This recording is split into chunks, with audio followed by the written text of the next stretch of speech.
Now, for completion's sake, for this event, I said I'd do 2 blueprint runs for the McLaren P1 and the Porsche 918 Spider. So I'm going to start off here with my McLaren P1 and its 3.4K rating. Now,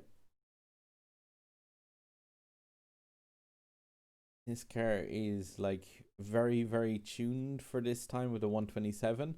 But like I said, I'll show the pathway that I take through this.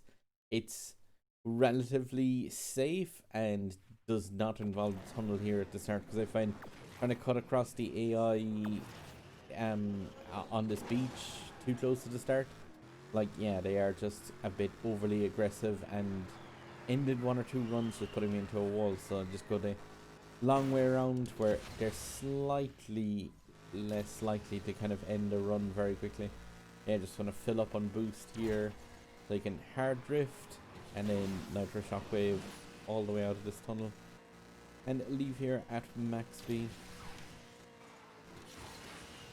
Very important to not take the route across the water path down here. I find I'm just trying to stick these cars on the road as much as possible, so just not going up there onto the extra path.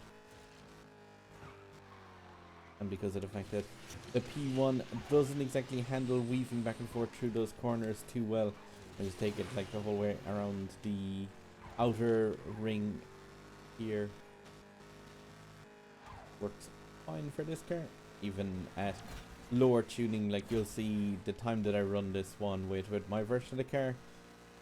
Here again, keep on to that nitro boost so you can just use the perfect and zip around the outer ring. Just put the car side up against that railing and put it into perfect nitro so that you can dash around there. And yeah, across the line with 4-ish seconds to spare. So yeah, it's possible to do that. Like I said, the 4 seconds to spare. I'm just trying to remember exactly what rating my P1 was, but yeah, it's at 3.4K.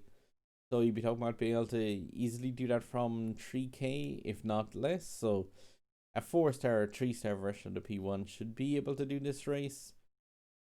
And that was even with an imperfect run there. But yeah, it's, like I said, it's definitely possible to do it with it. And yeah, you don't have to take any like major kind of danger runs through the center area in that maze. If you have a less tuned version of the car, you might find yourself having to actually kind of try and weave through the center area, which is slightly more risky. And yeah, it's generally like, it can be faster to take a central path through that maze area, but chances are you're going to end up hitting wall once or twice with the McLaren out of every like run of the 4 fuel units.